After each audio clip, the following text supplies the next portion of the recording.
lève la main, présenter ainsi sa défense.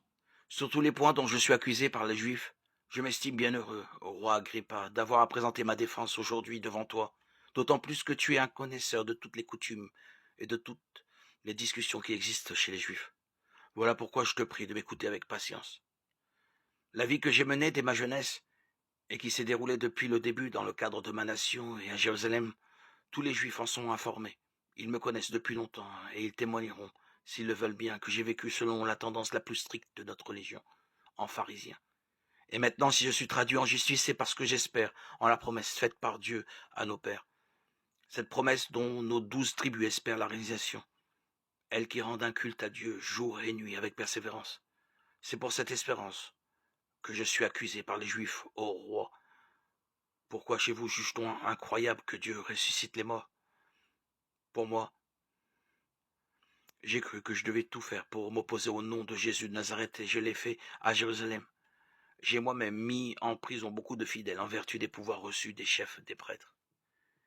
Et quand on les tuait, j'ai apporté mon suffrage. Souvent, je passais dans toutes les synagogues en leur faisant subir des sévices pour les forcer à blasphémer. J'en étais arrivé à une telle folie contre eux que je les poursuivais jusque dans les villes étrangères. C'est ainsi qu'allant à Damas, muni de pouvoir et de délégation des chefs des prêtres, en plein midi, sur la route, j'ai vu, ô roi, venant du ciel une lumière plus éclatante que le soleil, qui m'enveloppa de son éclat ainsi que ceux qui m'accompagnaient. Comme nous étions tous tombés par terre, j'entendis une voix qui me disait en araméen, « Saül, Saül, pourquoi me persécuter? Il est dur pour toi de regimber contre l'aiguillon. » Et moi je dis, « Qui es-tu, Seigneur ?» Le Seigneur répondit, « Je suis Jésus, celui que tu persécutes. Mais relève-toi et tiens-toi debout. Si je te suis apparu, c'est pour te destiner à être serviteur et témoin de ce moment où tu m'as vu et de ceux où je t'apparaîtrai encore.